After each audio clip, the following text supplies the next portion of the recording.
100 seconds to midnight, why we're closer to doomsday than ever.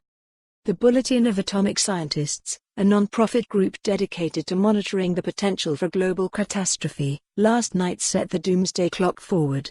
We're now 100 seconds away from midnight. As Douglas Adams was fond of writing, don't panic.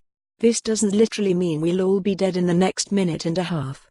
As the bulletin puts it, the doomsday clock is a design that warns the public about how close we are to destroying our world with dangerous technologies of our own making.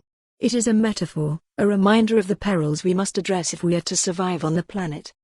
Chirp chirp. Who's there? It's early bird tickets to TNW 2020. Come in. As far as metaphors go, it's the ultimate reminder that we're on the brink of irrevocably destroying our species and its habitat. The fact that we're now closer than ever to midnight, doomsday, indicates that time is running out. Basically, as a species, we've reached the point of no return, and we can't afford to make any more mistakes. Read, A Beginner's Guide to the AI Apocalypse, Misaligned Objectives. So what's the real danger?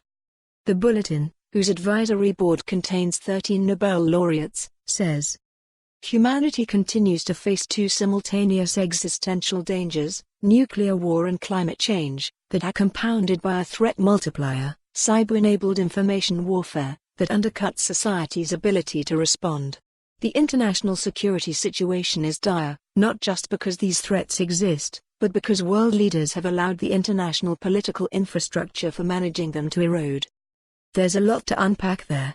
We've been under nuclear threat for a few generations now. The doomsday clock was created back in 1947, not too long after the US dropped a pair of atomic bombs on the civilian populations of Hiroshima and Nagasaki, Japan. But, according to the Bulletin, we're now closer to the edge of nuclear warfare than we've ever been before. Here's a bit of perspective. In 1953, when the doomsday clock hit 2 minutes to midnight for the first time, the Bulletin said the following in its official statement. The hands of the clock of doom have moved again. Only a few more swings of the pendulum and, from Moscow to Chicago, atomic explosions will strike midnight. For more on this story, visit the news article link.